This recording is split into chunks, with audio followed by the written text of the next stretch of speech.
Hey, Sean, I know you have a long week ahead of you, but any injury updates on the guys who missed the game or anybody come away with an injury during Yeah, yesterday's game?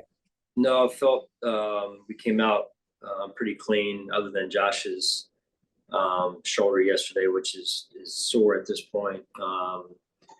Balin and Q Mars continue to improve. We'll see where they go in the days ahead here. You mentioned your team's increased energy during last game, specifically in the locker room with Stephon Diggs.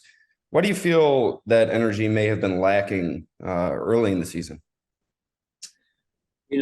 Listen. I'm not going to sit here and say it was lacking. I just think when you don't get into a rhythm and things happen, sometimes you can't find your rhythm. I think sometimes that factors in also. I think the guys, for the most part, came out for every game with a certain intent.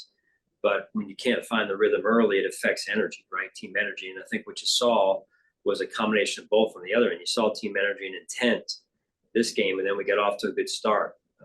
Defensively, we got the ball back to the offense, and then the offense got into a rhythm there. And in particular, in Khalil's run down the sideline on 2nd and 2 there was impressive, and it really lifted the team. On that same note, Daquan was out there pregame, mixing it up with the guys on the defensive line. How do you feel his presence worked for those guys yesterday? Just seeing him out there and coaching those guys up in the pregame. Yeah, well, he's one of the leaders of our team, right? And unfortunately, we don't have him. And but his presence, much like Milano's presence, Tre'Davious' presence, when they're around, anytime they can be around, it just adds to our environment. Thank you. Sure.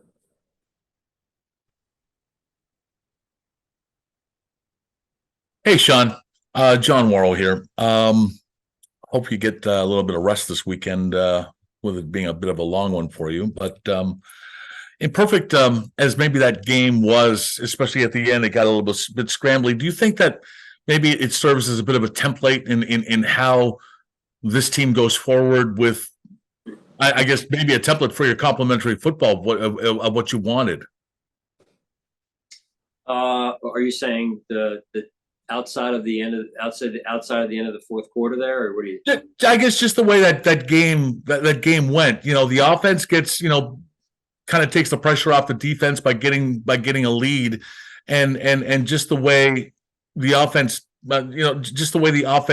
got out to a fast start. Do you think that could serve as a template in some ways? Well, that's what we want to do. You're right, John. That's what we want to do. Obviously, it's hard to do that every week. You're not always going to be able to do that because they get paid on their side too, and they're good players and good coaches on the other side. But yeah, I mean the rhythm, the energy, offense feeding defense, defense feeding offense, special teams baked into all that, and I think that was evident through the better part of 3 quarters, and then in the fourth quarter there, collectively we didn't do enough to keep our foot on the gas pedal, to get off the field on those 4th downs, or to manage field position on special teams with those critical penalties we had on the backed up punts. And it looked like that final play of the third quarter kind of like changed the complexion of the game. Did Josh think he was getting a free play there? Because I don't know if anybody expected him getting a snap off then. No, that was a hard count situation, and we didn't handle that. I thought we could have handled that better. And in turn, we go from a 2nd down and 1 or 2 and in control of the sticks and the ball at the +40, looking for points to go up 17 at a minimum, to a long yardage situation and off schedule. So we could have handled that better. And last thing, is it too early to maybe start thinking about returning to Cincinnati and the memories that happened there, and how might you address that with the team next week? Well, we will. We will communicate on that. I think the biggest thing that's in front of us is the football game, and that's what we have to keep it about. Is that game and what it's going to take to win at Cincinnati. The emotional impact, though, might that be something that you need to talk about? Yeah, like I said, we'll discuss it. Okay. We'll discuss it, but we got to keep it about the football game. I hear that. Thanks, Sean. Have a good weekend. All right, you too. Thanks, John. Hey, Sean, it's Jay with the Buffalo News. Yards after catch is an area that you guys have been working to, I guess, improve from the past couple of seasons. The numbers are pretty good. Was last night maybe a pretty good example of maybe some of the improvements that you've shown in that category? I agree, Jay, and again, starting with Shakir's catch and run and the just on a simple outlet throw from Josh, I thought he did a good job, and that was a huge play, and I think that then becomes infectious, right? To hey, get the ball out and get the ball in the hands of the playmakers and let them do their thing. What did you think of Jordan Poyer's game, and how much of a new role was that for him, or maybe just like an adjusted role?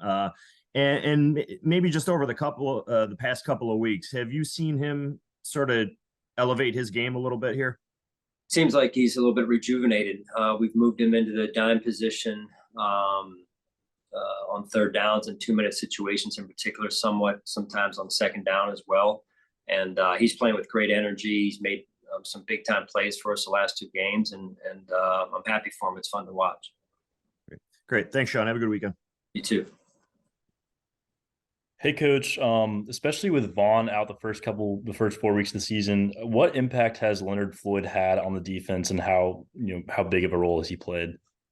Leonard's been a good addition.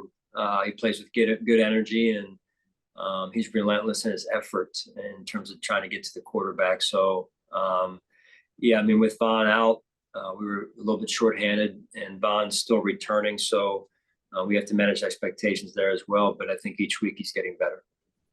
And then with James in his second year, he's becoming a really critical part of this offense. How have you seen him grow from year 1 to year 2?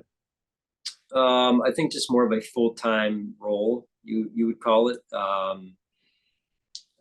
Obviously, he's splitting reps primarily with Tay in this case, but it's clear that James wants to carry even more of the load, and that'll come over the course of time with continued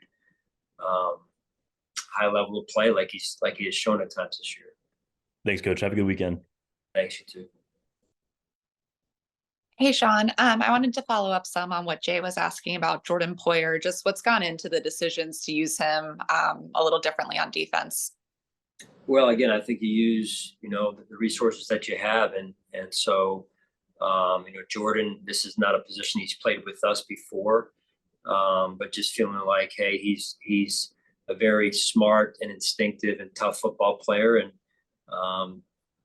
naturally, the closer you get to the box, the tougher you need to be. And so even for a smaller player, quote unquote, he plays bigger. And so we're comfortable with him closer to the line of scrimmage, and he's smart. And so his rapport with TB in this case, in those situations, 2 smart football players that understand the game and can impact the game for us. Yeah, I talked to Terrel about it some last night. He was saying he didn't feel there was that much of a difference from his job as communicating it. Just what did you see of him kind of handling, switching up the defense around him some last night? With TB down there? Mm-hmm. Yeah. I mean, just, we go from nickel with T-Dot on the field last night to dime with Jordan on the field in certain situations. And again, because TB is new, in this case, he's working with T-Dot, who's has not started a lot of games. And then Jordan, who's new down there as of the last 2 games. Again, I think it's building rapport, building experience through reps, and also then trying to put our players in the best possible positions. And then is that something that was also kind of dictated off of what Tampa Bay you guys had seen, or is that something that you anticipate using more and more of moving forward with Jordan? Yeah, TBD at this point.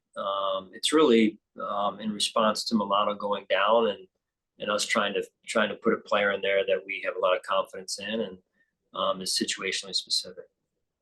Makes sense. Thanks. Sure. Hey, Sean. With Taylor Rapp, he's played some hybrid linebacker in the past in his career. What kind of went into the decision to maybe play Taylor deep and Jordan kind of closer to the box? What kind of skill set stuff to go into that decision? Right. I mean, Taylor, to your point, has done some of that. His experience in particular in LA in years prior. to this year. But feel overall that Taylor's comfortability in the back end is good enough to where we want to watch him grow back there, and also moving Jordan closer to the line and watching him impact the game from a blitz standpoint, from a communication standpoint. He's one of our better communicators, and that helps us also there. How much are the instincts different when you say going from safety to more of that hybrid linebacker kind of deal?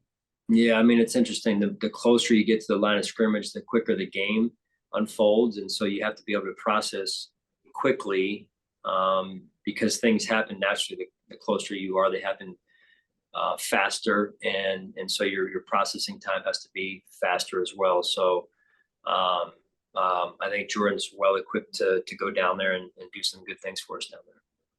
Now, having a chance to kind of sit back and look at the film, in hindsight, would you have preferred to maybe be a little bit more aggressive offensively on any of the last few drives in the fourth quarter, just to avoid giving them another bite at the apple offensively?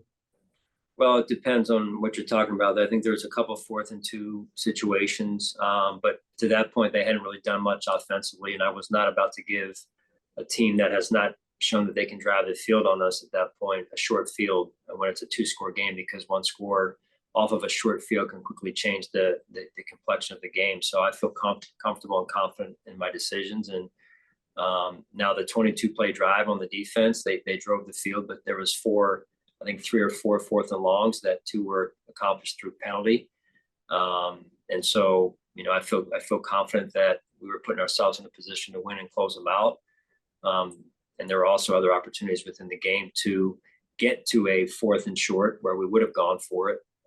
In particular, whether it be those couple of 4th and 2s, could have been 4th and 1s, we go for it. Or the 4th and healthy one at the end of the game, if we get to 4th and inches, I'm going for it right there to close it out. So some of that's on us as well, and trying to put ourselves in better striking positions. And what goes into that, the end of game stuff there, where maybe you're not having to, sweat it out on a last play of the game there? Well, again, you talk about complementary football, right? And so if you're, there were, I think, 2 punts, one at the end of the 3rd quarter and one at the beginning of the 4th quarter, where we had them backed up, had a chance to get the ball around midfield, and we had 2 holding penalties, right? And all of a sudden, that instead of the field tilted in one direction, where we're going in for a third to go up 3 scores and put the game away, those holding calls were big factors in the game. And it started to level out the field. And then we got to a certain situation offensively where we probably got a little bit cautious, I'll call it, as opposed to staying on the gas. And then, we had that situation in the end of the 3rd quarter where we had 2nd and 2 on the +40, and all we need is 1 first down, if that, and we're coming away with hopefully 3. It puts us up 17. So in addition to that long drive on the defense, I think it all factored into, hey, you're letting a team hang around here, and what happens in the NFL is you never know, right, on the last play of the game what could happen. So we've got to do a better job of closing a team out there. Great. Thank you. Have a great weekend. All right. Thank you too. Hey, Coach, now that you guys have a few days off here this weekend, what are you hoping comes out of a long weekend and starting next week with a fresh week at this point in the year heading into week 9? Well, I think prospectively, Maddie, we have a late bye. This is a mini break for us at this point after a 4-week stretch of going to London, coming back, playing a late Sunday night game, going to an away game at New England, and then playing it on a short week here. So it's been a grind, and so now it is time to even for myself to get a little bit of rest. I believe in hard work and all that type of good stuff, but it is time to get a little bit of rest and try and just push back here and come back fresh and make this stretch run, starting with an away game at the Bengals here. Thanks, Coach. Rest up and enjoy that time with the family. Thanks. We'll do it, Maddie. Appreciate it.